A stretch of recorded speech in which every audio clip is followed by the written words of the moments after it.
이 믿음이라는 것이 하나님을 신뢰하는 것, 신뢰. 제가 여러 번 얘기했지만 하나님을 신뢰하는 게 뭐냐? 제가 뭐라고 그랬죠? 굉장히 중요한 말을 했죠. 내가 하나님 신뢰하는 증거가 뭐예요? 맡기는 거예요, 맡기는 거. 하나님께 맡기는 거예요. 우리가 못 맡기잖아. 저도 어느 때 보면은 근심 걱정이 있어가지고 똑같은 기도 제목을 계속 반복해서 갈 때가 많아요. 그러니까 내 마음을 어느 날 제가 이렇게 말씀을 묵상하면서 내가 곰곰이 생각해 봤어요. 내가 왜 내 이 기도 제목이 계속해서 반복해서 될까? 물론 반복해서 기도하는데 나쁜 건 아니죠. 마음에 애달프니까 그런 거죠. 근데 그 부분 이면에는 내가 하나님을 못 믿기 때문이다라는 그런 마음도 있다는 거죠. 그러니까 지금 내 기도 제목만 엄청 커지는 거예요. 하나님은 요만하고. 여러분, 우리가 하나님 앞에 집중할 수 있어야 돼요. 그러면 뭐가 안 보이냐? 뭐가 안 보이죠? 문제가 안 보여. 문제가 안 보인다고. 하나님 앞에 집중하면 다른 거 보이지가 않는 거예요. 제가 오늘 그걸 깨달았어요. 할렐루야. 하나님 앞에 집중하면 다른 거 보이지도 않아요.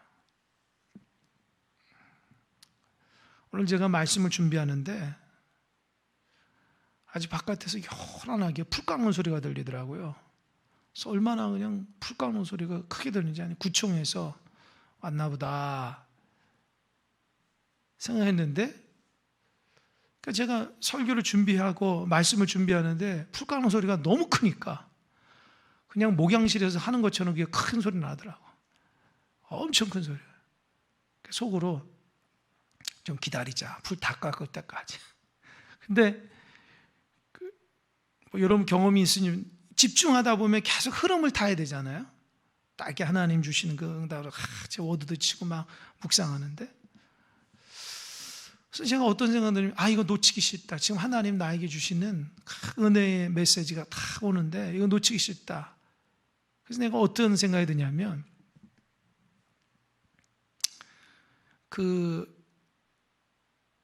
여러분 옛날에 김연아 선수가 스케이팅 탈 때에 그 눈빛 보세요.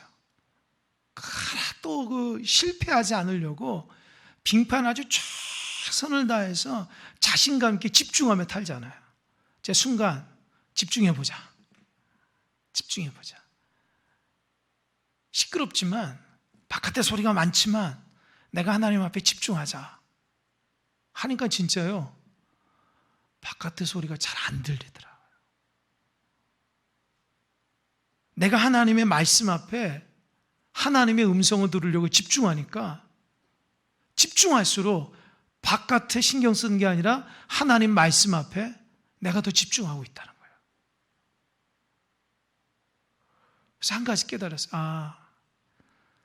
내가 자꾸 문제 가운데만 집중하면은 그 문제 가운데 집중하면 잘 된 것 같아요. 절대 잘 되는 게 아니에요. 이런 근심 걱정에서 하나님께 맡기시기 바랍니다. 우리가 해야 될 일은 하나님께만 집중하면 돼요. 그러면 문제가 작게 보이고 크게 들렸던 것도 작게 들리는 거예요. 근데 이거를 크리스찬들이 잘 몰라요. 문제를 안고 살아가는 것이 좋은 줄 안다고요. 그리고 날마다 그 문제 가운데 아래는 것이 좋은 줄 안다. 그러나 그게 아니라 하나님께 집중하는 거예요. 할렐루야. 아멘. 내가 이 말을 왜 하냐? 오늘 말씀에 집중하시라. 여러분 인생 가운데 꼭 하나님 말씀에 딱 집중해서 그 말씀을 딱 캐치해야 돼요. 아멘. 그래서 내 것을 탁 먹어야 돼요. 탁 먹어야 돼요. 제가 오늘 저녁을 일찍 먹고 라면을 끓여 먹고 왔습니다. 얼마나 나 라면 끓여달라고 그랬어요. 라면을 탁 먹고 얼마나 그냥 꿀꺽 먹고 왔습니다. 여러분 영의 양식도 꿀꺽 드시기 바랍니다. 아멘. 여러분 눈이 좀 풀려서 그래요. 눈을 좀 초롱초롱 해보세요. 풀면 몸이 그냥 풀지 마요. 다 집중해서 하나님 앞에. 오늘 말씀은 지난 시간에 이어서 고린도 교회의 음행의 문제가 있는 것에 대해서 사도 바울이 교훈하는 거예요. 지난 시간 한번 생각해 보세요. 고린도 교회 안에 음행이 있는데 그게 뭐냐면 아버지의 처, 그러니까 첩이나 계모를 건드린 거예요. 근데 중요한 것은 그 사람은 크리스찬이야. 근데 놀라운 것은 그 아버지의 첩이나 계모를 하고 관계를 했는데 이 사람이 떠벌리고 다니는 거예요.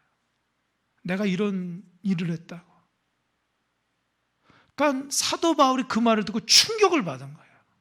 첫 번째, 아니 어떻게 죄를 지었으면 회개할 줄 모르고 부끄러워할 줄 모르고 자랑하지? 그게 첫 번째. 두 번째로는 아니 공동체는 뭐한데? 그런 문제 있는 사람을 출교시켜서 내쫓든지 해서 깨닫게 해야지. 왜 교회도 그걸 가만두지? 지금 이 두 문제 가지고 사도 바울이 교훈하는 거예요.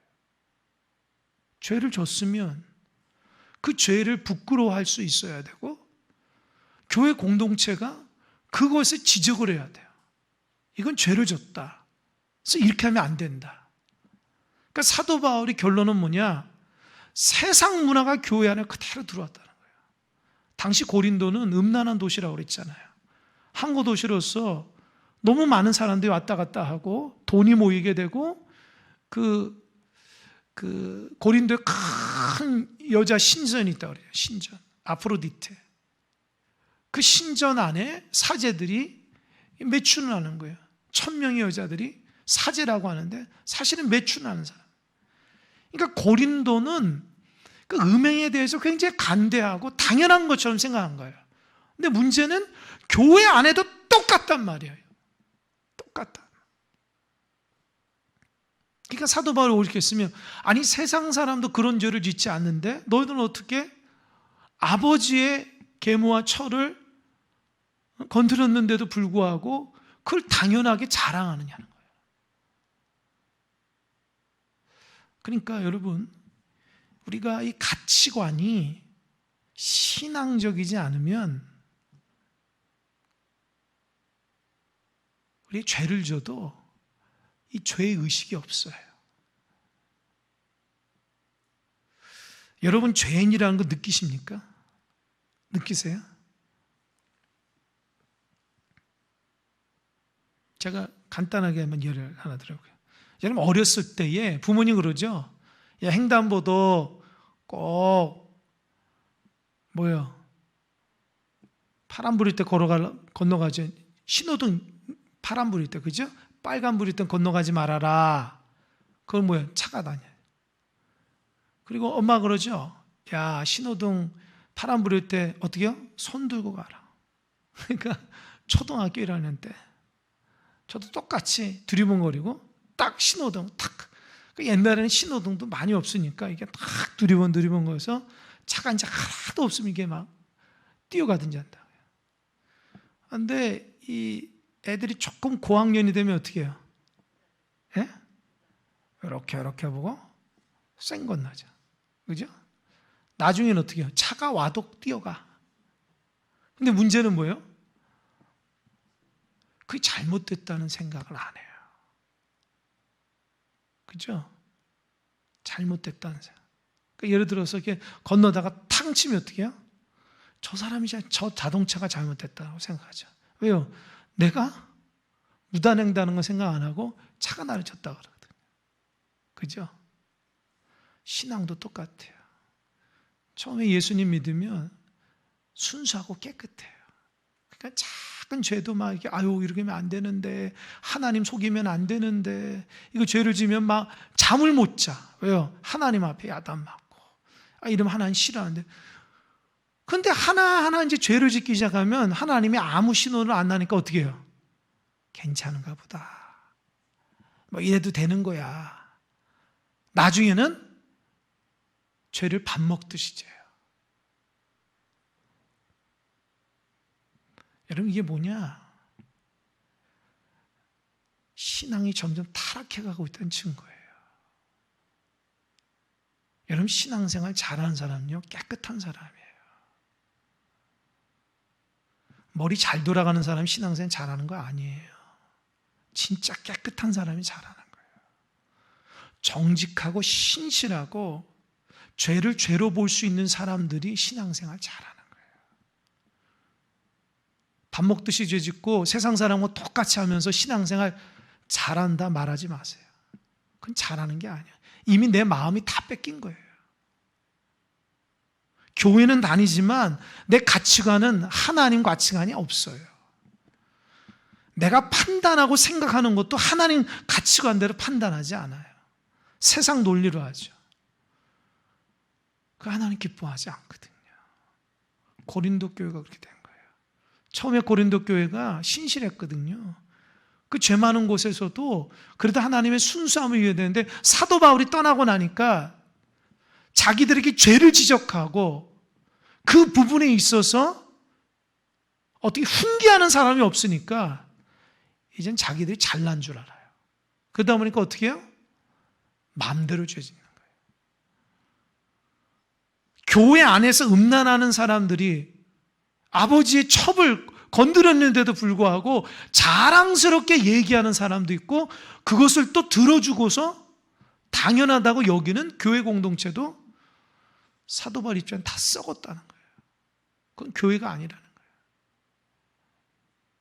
그러니까 음행 자체가 문제가 아니라 세상의 문화가 그대로 교회 안에 들어오고 성도들도 그런 문화에 젖어 있다는 거예요.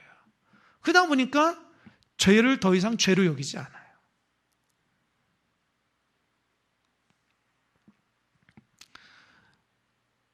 여러분, 마음에 순수해야 돼요. 깨끗해야 돼요. 죄를 밥 먹듯이 짓고 죄를 밥 먹듯이 고백하고 또 죄를 밥 먹듯이 행하면 안 돼요.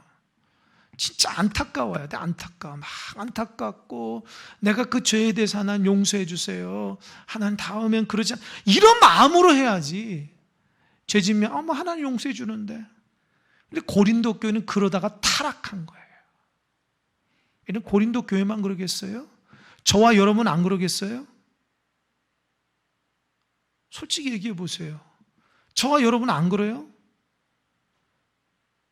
죄책감 가지고 살아가잖아요. 이거 하나님 앞에 회개해야 되는데 회개를 어떻게 할지 몰라가지고 회개를 자꾸 미루다 보니까 어떻게 회개할 줄 몰라요. 혹시 그런 분 있지 않아요? 회개는 해야 되는데 어떻게 회개할 줄 모르는 거예요. 뭘 어떻게 회개해요? 그 즉시 회개하면 되죠, 하나님 앞에. 그리고 회개는 무엇이죠? 돌이키는 거예요. 내가 가다가 잘못된 길을 요렇게 가는데 원래 이런 길인데 요렇게 갔으니까 가다가 꺾어지는 게 아니라 가던 길을 돌아오는 게 회개예요. 그러니까 그 일을 하지 않는 게 회개라고요. 지금 우리 크리스찬들이 저를 비롯해서 너무 밥 먹듯이 하나님 앞에 죄가 너무 많아요. 제가 볼 때는 한국 교회가 이러다가 큰일 나요. 망할 것 같아요. 죄의 고백은 많은데 죄를 회개하면서 고치질 않아요. 그게 제가 아주 안타까운. 제가 우리 교인들도 봐도 그러고 거쳐왔던 교회라는지 내가 이제 다른 교회 얘기를 들어봐도 진짜 한국 교회가 지금 큰일 났다. 죄를 졌음에도 이 죄 인식이 없는 거예요. 자꾸 자기 합리화를 하고 당연하다고 생각하는 거예요. 그러니까 그 기준이 세상 사람하고 똑같은 기준이 되어버린 거예요. 여러분, 세상 사람이 하나님 사람입니까? 예? 대답해 보세요. 여러분, 하나님 사람이에요? 세상 사람이에요? 예? 세상 사람이에요? 세상 사람이 여기 왜 있어? 하나님의 사람이죠? 여러분은 비록 연약하지만 하나님의 사람이잖아요. 그럼 하나님의 원리대로 살아가는 거예요. 하나님의 원리대로 살아가려면 어떻게 해야 되겠어요? 하나님의 원리대로 살아가려면 하나님의 뜻대로 살아가려고 노력을 해야 돼요.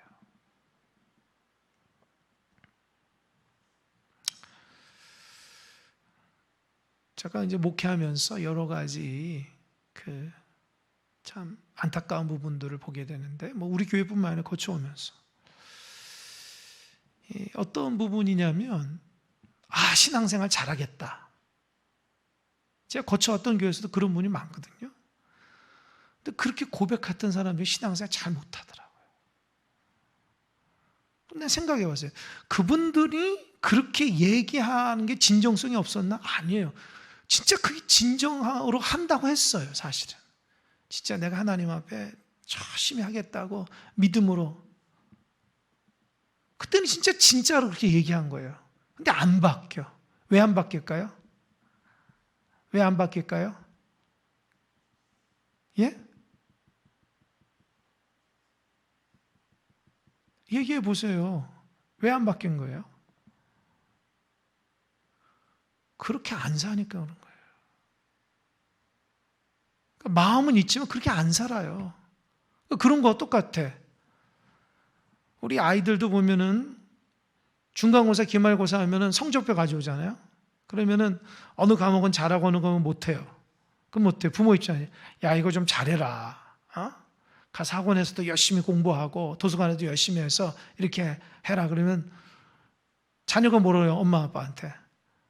다음 기말고사는 잘할게요. 그죠? 그럼 그때 엄마가 믿어줘요? 믿어주지 않아요?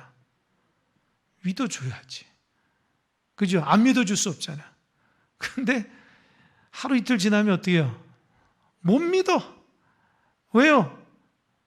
왜요? 왜요? 책을 안 보니까, 공부를 안 하니까. 시험 보는데 1번은 2번, 1번은 3번, 2번은 3번. 뭐 하나는 계시 옵니까? 자기가 공부를 안 하면 모르는 거 아닙니까? 그죠? 공부 안 하면은 성적 안 좋죠? 똑같아요. 신앙생활 잘했다 하면서 신앙생활 제대로 안 하면 똑같다는 거예요. 말 같지 않아요, 신앙생활은요. 그러니까 그동안에 잘하겠다고 했던 사람도 수많은 사람들 내가 봤는데 실천하며 살아간 사람들은 잘하지만 말 가지고 앞선 사람들은 다 못해요. 그게 평생 가더라고요. 죄송합니다. 평생 가요. 그러니까 잘하겠다 얘기하지 말고 행동으로 앞서시기 바랍니다. 마음속에 하나님 사랑이 있지 않으면 안 돼요. 안 변해요. 가치관이 안 변하는데요, 뭐. 그러니까 오늘 본문의 말씀이 그거예요. 세상 문화가 싹 들어있기 때문에 하나님의 말씀에 대한 진지함과 예수 그리스도의 복음에 대한 그 귀함이 없는 거예요. 그러니 음란한 죄를 졌어도 뭐 세상 사람들 다 짓는데 뭐 이렇고 자기 합리화가 되는 거예요. 그러니까 사도 바울이 그게 화난 거예요.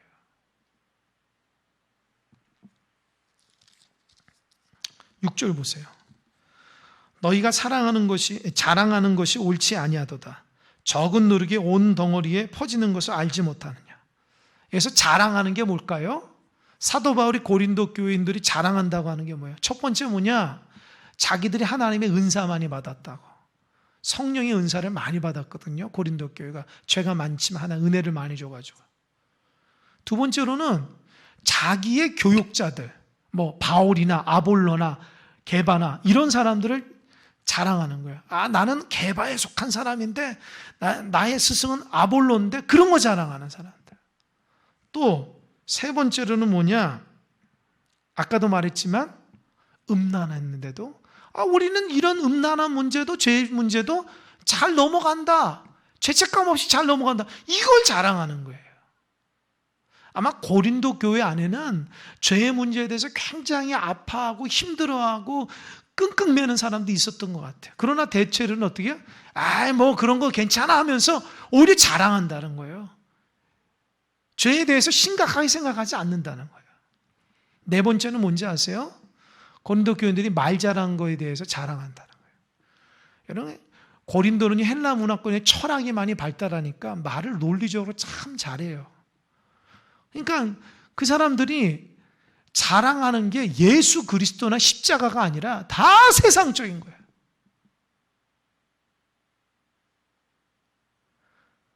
아니 신앙이 있으면 신앙을 자랑해야지. 오죽 신앙 자랑할 게 없으면 세상적인 거 다 자랑하는 거야. 나 말 잘하는 거 자랑하고, 나 죄 짓는데도 죄책감 없이 이렇게 잘 사는 것도 자랑하고, 주님을 자랑해야 되는데 뭡니까? 바울이나 아볼로, 사실 그렇게 살아가지도 못하면서 그들만 자랑하는 거예요. 그러니까 사도 바울 입장에서는 너무 안타까운 거예요. 내가 복음으로 어떻게 세웠는데 어떻게 저 사람이 저렇게 변했을까? 어떻게 저렇게 하나님의 뜻대로 자랑하지 못하고 세상 것들만 자랑할까? 여러분도 세상 것 자랑하지 마세요. 한순간이라고, 한순간. 영원한 거 자랑해야지, 영원한 거. 예수님을 자랑하고 하나님을 자랑하고 나의 소중한 직분을 자랑하고 내가 정말 하나님 앞에 응답받은 거 자랑하고 내가 하나님 앞에 정말 기도하다가 하나님 앞에 문제 해결된 그런 거 자랑하란 말이에요. 다른 거 자랑하지 마세요. 다른 거 자랑하면 부끄러운 거예요. 왜요? 신앙인 입에서 세상 말하는 게 부끄러운 거잖아요. 하나님의 은혜를 자랑해야지. 그잖아요. 그러니까 우리가 그게 훈련이 안 된 거야. 아직도 인격이 달라지지 않고 주님 중심으로 살아가지 않으니까 그저 세상적인 것들만 이렇게 초점 맞춰서 살아가니까 그게 자랑 거 좀 된 거예요. 물론 자랑스러운 것도 있죠. 하나님 앞에 그 귀하게 쓰임 받으면. 그러나 그것일지라도 온전히 주님의 영광을 위해서 자랑할 수 있어야 돼요.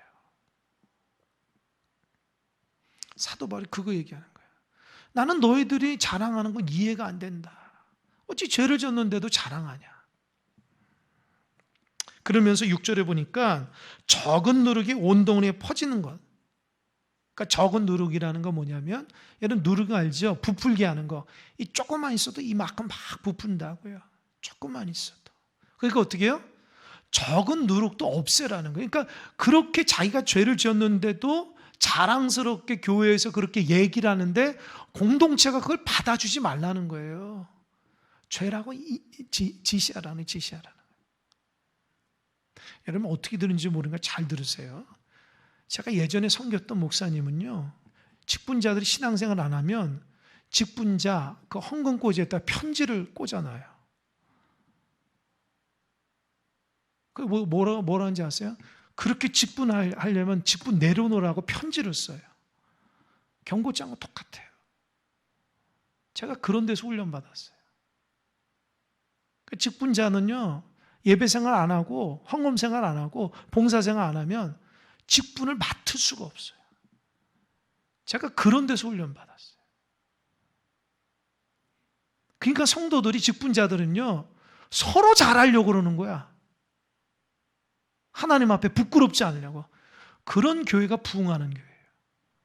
부흥하지 않는 교회는요, 하는 게 오히려 나만 고생한다 이렇게 여기는 교회예요.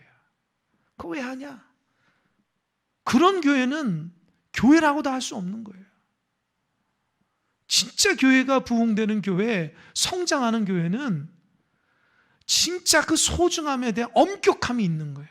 하나님의 관계에서. 제가 저기 양산동에 보면 좀 우리 교단이 큰 교회 있어요. 광주 소망교회인가? 제가 그 교회 목사님 누구한테 들었는데 직분자들 새벽기도 안 하면 다 야단친다는 거예요. 거기는 안 나오면 가만 안 둔다는 거, 목사님이. 제가 그래서 내가 훌륭한 목사이다.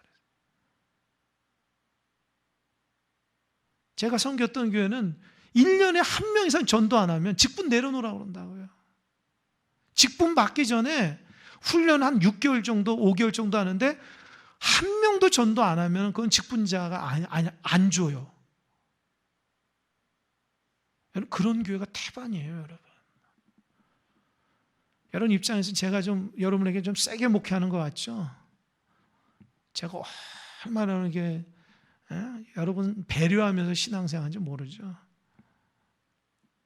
사실 그게 하나님의 뜻대로 한다면요, 우리가 부끄럽고 우리가 잘못하고 있는 걸 깨달아야 되는데 그걸 못한다니까 계속 악순환이 되는 거예요. 하나 은혜를 못 받고 자꾸 죄책감에 시달리고 신앙이 뭔지도 모르고 자꾸. 그러다 보면 하나님께 가는 거예요. 그렇게 하다가 신앙생활하는 게 뭐가 그렇게 평생 쫓겨가지고 은혜도 못 받고 평생 부끄럽고 죄책감만 가지고 하나님 앞에 가면 그게 무슨 신앙이에요? 그러니까 기쁘고 감사하고 은혜하고 하나님의 영광을 돌리며 살아가야 하는데 말은 엄청 영광이에요. 근데 평생 살아가면서 하나님 영광 돌렸던 적이 별로 없는 거야. 늘 쫓기고 넘어지고 쓰러지고 시기하고 질투하고 미워하고 그러다 죄짓고 세상 좋아서 나갔다가 또 그렇게 살고 그거는 바른 신앙이 아니에요. 그러니까 옳고 그른지는 뭔지를 분명히 딱 알아가지고 여러분이 제대로 신앙생활 해야 돼요. 아멘? 아멘? 전 분명히 해야지. 큰 사람께 몇 년 동안 목회할지 모르지만 제가 큰 사람께 목회하면서 한 가지 다짐한 게 있어요. 제대로 된 신앙을 가르치자. 제대로 된 신앙 가르쳐야지 하나님 앞에 제가 사명 감당하는 거예요. 사람 중심으로 신앙생활 하는 게 아니라 복음으로 가르쳐야 돼. 복음으로. 그래야지 여러분도 나중에 하나님 앞에 칭찬받아요.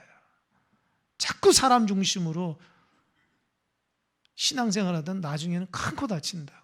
정말 하나님이 기뻐하시는 믿음의 공동체가 돼야 돼요. 아멘? 제가 이 말씀을 읽으면서 그런 마음인데 적은 누룩의 공동체를 다 엉망진창한다는 거예요. 죄를 졌는데도 죄의 의식이 없고 그 지적을 안 하니까 자꾸 그런 게 반복되는 거예요. 7절 너희는 누룩 없는 자인데 새 덩어리가 되기 위해서 묵은 누룩을 내버려라. 우리의 유월절 양 곧 그리스도께서 희생되셨느니라. 누룩 없는 자. 너희는 누룩 없는 자인데 누룩이라는 게 뭐야? 죄라는 거예요. 죄가 없고 새로운 사람들인데 새로운 덩어리인데 왜 묵은 누룩 왜 자꾸 죄를 짓고 사냐는 거예요. 너희는 예수 믿고 변화돼가지고 새 사람 거듭난 사람을 사는데 왜 세상 꼭 그대로 따라가냐는 거예요. 혹시 여러분 그런 분 있어요? 묵은 누룩을 버리세요. 예수님 믿고 새롭게 됐는데 왜 자꾸 세상 거 따라가냐고. 그렇게 좋아 보입니까 그게? 오직했으면 사도 바울이 우리의 유월절 양 곧 그리스도께서 희생됐다는 거예요. 여러분 출애굽할 때에 마지막 10가지 재앙이 뭐예요? 장자의 죽음이죠. 그죠? 흑암의 권세에서 마지, 장자, 또 동물의 첫 번째 다 죽는 거죠. 그러나 애굽 안에 있는 이스라엘 백성들이 살아날 수 있는 방법이 있었죠. 그게 뭐예요? 어린 양의 피를 다 바르라고 그랬죠. 그리고 뭐라 그랬냐면 무교병을 먹으랬어요. 누룩 넣지 않은 무교병. 그리고 그 고기를 먹고 쓴 나물, 무교병을 허리에 탁 차가지고. 그러니까 어떻게 해요? 이 탈출할 걸 생각하고 밤새도록 그렇게 지내라는 거예요. 어린 양의 피를 바르고 그 양고기를 먹고 그 누룩 놓지 않은 무교병과 쓴 나물을 먹으라는 거죠. 그게 유월절이거든요. 그래서 여기에서 하나님이 왜 모세를 통해서 이스라엘 백성에게 누룩 없는 것을 먹으라냐면 이 누룩이라는 것은 애굽에서 있었던 죄를 의미해요. 죄를 본받지 마. 그러니까 여러분 누룩 넣지 않으면 맛이 하나도 없거든요. 그러니까 어떻게 해요? 애굽의 죄로 내가 완전히 빠졌던 거 그거 다 없애고 누룩 없는 무교병을 먹으라는 거예요. 맛이 없어도 그게 내가 사는 길이에요. 여러분 자꾸 세상 거 탐하지 마세요. 그게 여러분의 좋아 보이죠? 그게 여러분의 영혼을 망가뜨리는 거예요. 그게 기준이 안 됩니까? 해보세요. 계속 거기서 탐닉해 보세요. 여러분 인생이 어떻게 되나? 내가 좋아한 것 때문에 내가 망한다니까요. 내가 주님 의지하지 않고 다른 거 자꾸 탐하면 그것 때문에 내가 망하게 돼요. 성경이 계속 나오잖아요. 우리가 그리스도를 따라가야 되는데 그리스도 말고 다른 걸 자꾸 탐닉한다고요. 그러니까 지금 말하는 거 유월절 양 그리스도 희생됐다. 우리 살기 위해서 예수님이 희생됐는데 너희들은 어떻게 그 예수님을 또 십자가에 죽이냐는 거예요. 예수님 믿고 변화됐는데. 이해되시죠? 그러니까 여러분이 자꾸 세상 따라가면은 예수님을 또 십자가에 못 박는 거라고 똑같이 얘기하는 거예요. 그러니까 예수님이, 성령님이 여러분 근심하지 않게 살아가시기 바랍니다. 아멘? 아멘? 사실 제가 얘기해 볼까요? 죄송하지만 신앙이 약한 거예요. 교회 30-40년 다녀도 직분자라도 진짜 정직하게 얘기하면 어린아이 같은 신앙이라는 거예요. 인정해야 돼, 인정해야 돼. 그래야지 성장이 온다고요. 나는 교회 직분자인데, 그런데요. 직분자가 세상을 이기지도 못하면 직분자인가요? 하나님 뜻대로 따라가지 못하는데 직분자인가요? 교회 집안이 3대, 4대 다 믿는다고 자랑합시다. 그럼 하나님 뜻대로 살아가지 않는데 3대, 4대가 무슨 의미가 있어요? 유대인들은 벌써 몇 대라는 거예요 도대체? 몇십 대잖아. 그게 중요한 게 아니에요. 내가 지금 예수님 믿고 어떻게 해요? 삶이 달라져서 주님과 교제하며 그분을 통해서 살아가야지 그게 신앙이라고요. 그게 신앙생활이란 신앙생활. 내가 하나님 은혜를 까맣게 잊고 세상에 열심히 살아가는 거 그거 신앙 아니에요. 내가 주님과 함께 동행하는 것이 신앙이라고요. 그러다 보니까 어떻게 자꾸 넘어지게 되고 쓰러지게 되는 거예요. 8절 한번 읽어봅시다. 8절 다 같이 시작. 이러므로 우리가 명제를 지키되 묵은 누룩으로도 말고 악으로 악에 찬 누룩으로도 말고 누룩이 없이 오직 순전함과 진실함의 떡으로 하자. 한 목소리 다 같이 합독으로 시작.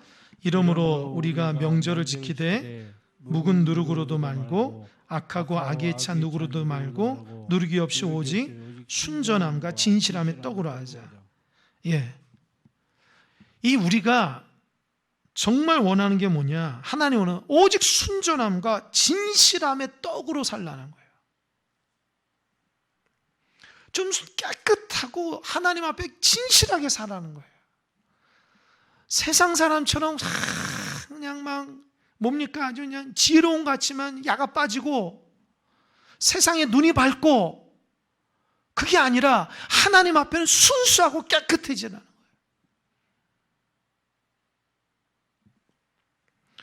여러분 점점 더 그런 사람 별로 없어요. 진짜 예수님 잘 알면 아주 그냥 딱 봐도 순수하거든요. 눈빛이 달라. 세상의 사람들은 자꾸 관찰하려고 그래요. 자꾸 판단하려고 그러고. 진짜 은혜 받는 사람들은 은혜 받으려고 그래요. 순수하고 깨끗한 거예요.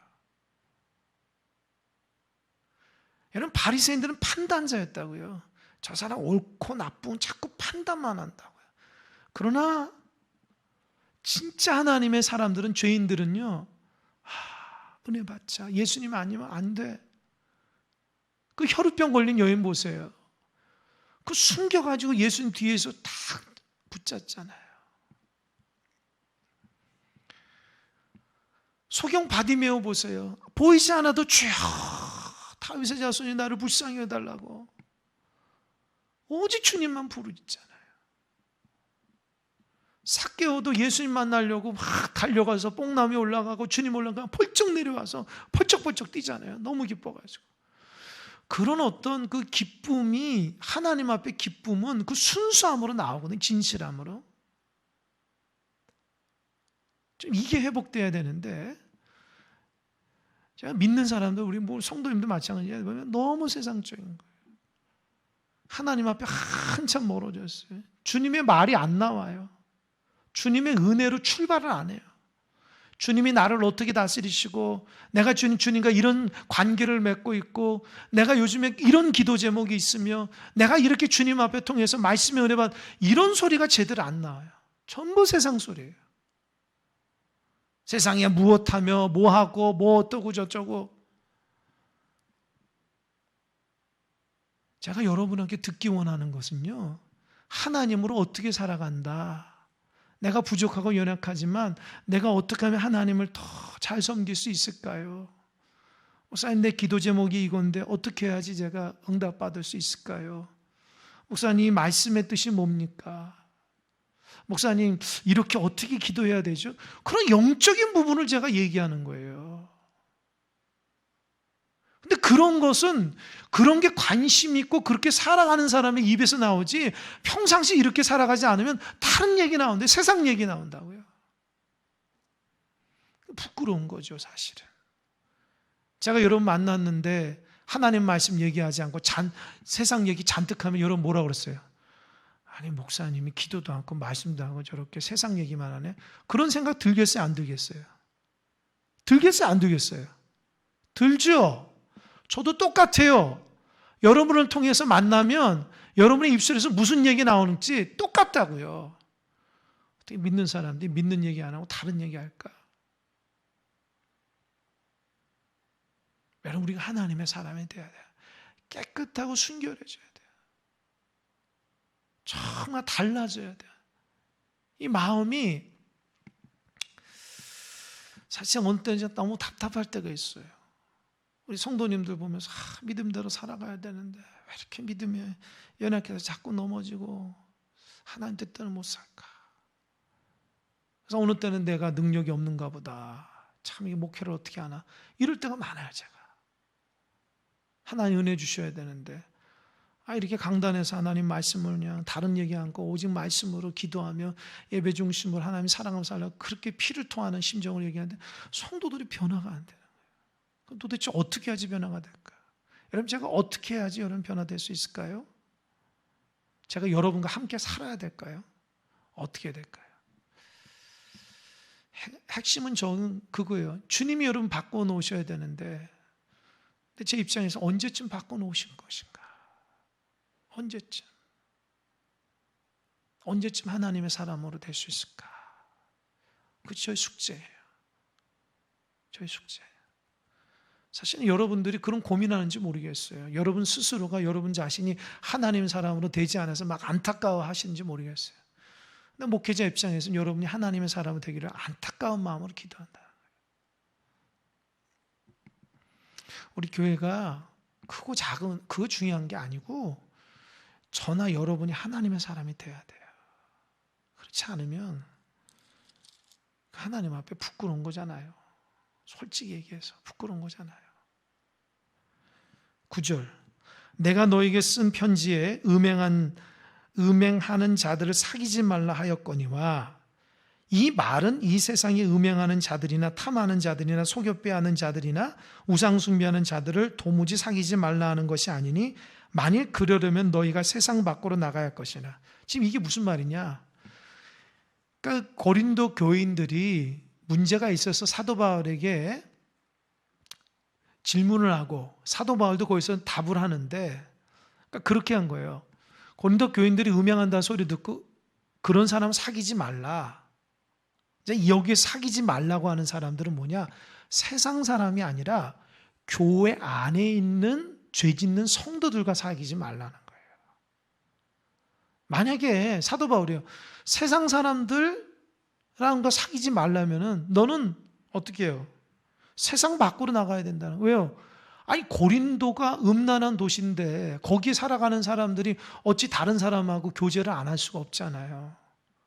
그죠? 근데 이 말은 뒤집어 보면 고린도 교회 안에서 진짜 거룩하게 살려고 세상하고 담싼 사람들도 있어요. 세상을 나가지 않는 거예요. 근데 그것도 바람직한 거 아니에요. 왜요? 세상을 안 나가면 어떻게 살아요? 그죠? 그럼 세상 밖으로 나가야 되는데 우리가 지금 세상 가운데 살아가는데, 그러니까 여러분들 이게 뭐 직장 생활하거나 가정에서 뭐 주변 사람들 믿지 않는 사람들도 많잖아요. 그죠? 거기에는 죄 짓는 사람도 있고 뭐 사기꾼들도 있고 나쁜 사람도 많잖아요. 그런 거를 여러분이 골라가지고 난 요런 사람만 사귀고 저 사람은 대꾸도 안 해야지. 그렇게 할 수 없잖아요. 다 그런 분들하고 교제도 하고 인사도 하고 왕래도 할 수밖에 없잖아요. 사도 바울은 말하는 게 그렇게 죄 짓는 사람하고 사귀지 말라는 것이 세상 사람을 의미하는 게 아니라 교회 안에서 죄 짓는 사람하고 같이 죄 짓지 말라는 거예요. 왜 그런지 아세요? 11절. 이제 내가 너에게 쓴 것은 만일 어떤 형제라 일컫는자. 여기서 어떤 형제는 죄 짓는 사람이거든요.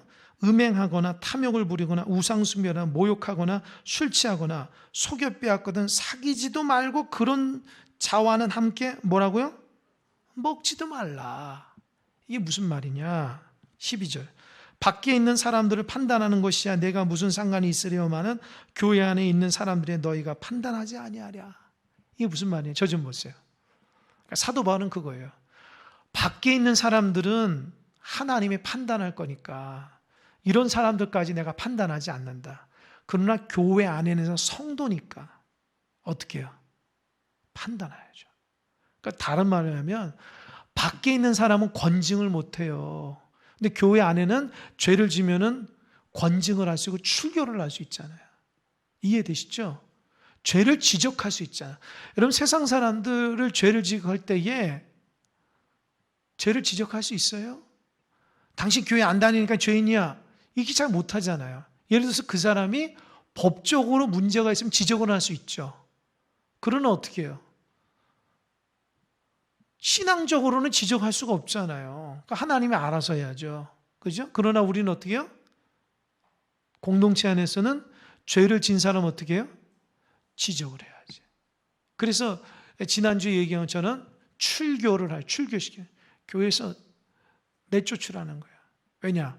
그 내쫓인다는 것은 뭐냐? 그가 회개함으로 인해서 다시는 그런 죄를 짓지 않게끔 채찍질하는 거예요. 어느 목사님이 그런 얘기를 하더라고요. 그 목사님 집이 사택이 교회 이제 옆에 있었대요. 근데 그 교회 또 그 옆에 있는 좀 지나서 이제 그 블록에 교회 장로님 집이 있다는 거예요. 장로님. 그 장로님이 뭐 이제 사업을 하시는 분인데 어느 날 이렇게 운동하려고 밤에 늦게 이렇게 나와서 산책을 하는데 누가 막 갈짓자로 걸어오더래요. 갈짓자로. 그래서 누군가 보니까 장로님인 거예요. 목사님은 어떻게 했을까요? 어떻게 했을까요? 그냥 못 본 채 하고 지나간 거예요. 그래서 목사님이 이거를 말해줘야 되나 안 말해줘야 되나 고민했어요. 여러분 같으면 말해주겠어요? 안 말해주겠어요? 네? 어떻게 될까요?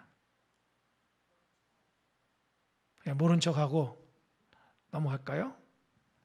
아니면 불러가지고 어느 날 몇 시 몇 분에 갈짓자로 고주망태가 돼가지고 돌아다니면 되겠습니까? 이렇게 해야 될까요? 그 목사님 고민에 빠진 거예요. 하나님 앞에 기도했다는 거예요. 하나님 말을 해줘야 되나요? 말아야 되나요? 여러분 어떻게 생각하세요? 말을 해줘야 될까요? 말아야 될까요? 해주지 말아야 될까요?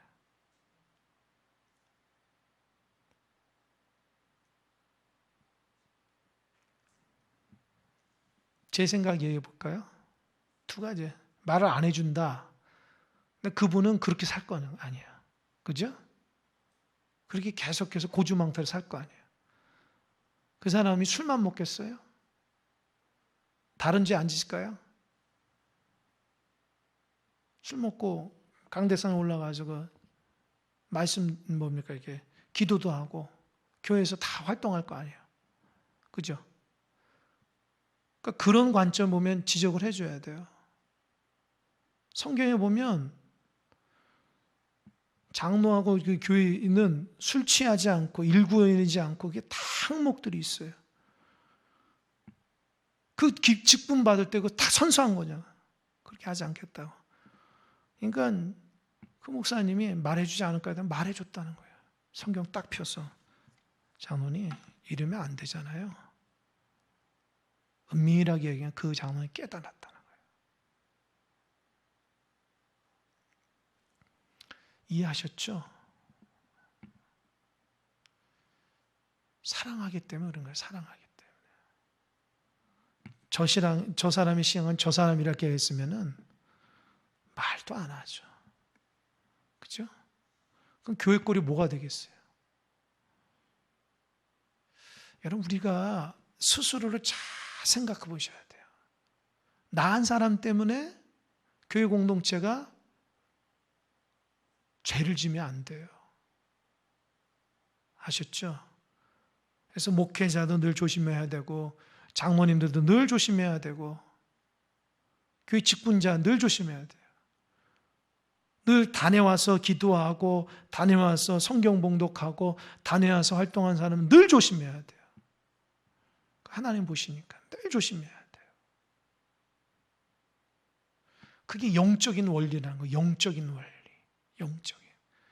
사람은 모르지만 하나님은 보신다는 거예요. 그러니까 그런 부분으로 신앙생활 해야지, 사람한테 보일 때만 잘하고 그렇지 않고 보이지 않는 죄 짓고 왜 하나님은 못 보겠어요. 그러니까 신실함, 순전함과 아까 말한 깨끗함의 떡이 돼야 돼요. 그래야지 공동체 안에서 놀라운 은혜가 있는 거예요. 제가 예를 들어서 오늘 은밀하게 죄를 지고 단에 섰다고 해보세요. 은혜가 되겠습니까? 똑같은 거죠.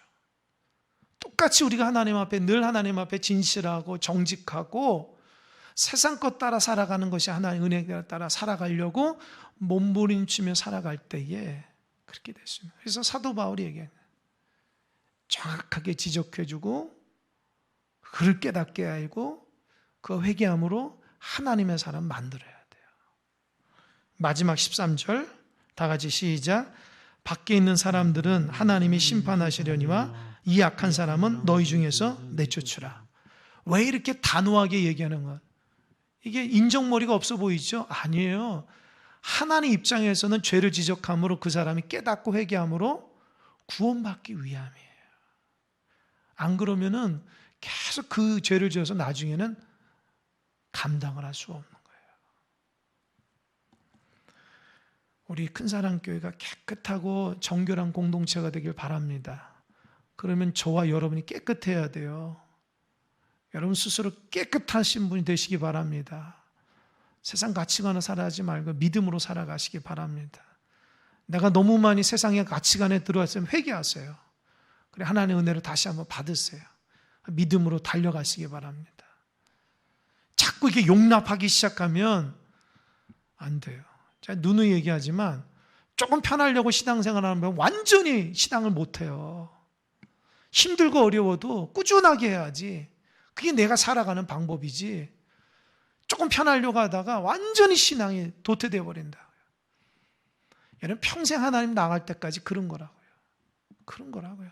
평생 하나님 앞에 붙잡고 딱 살아가려고 해야지 그 은혜 받지.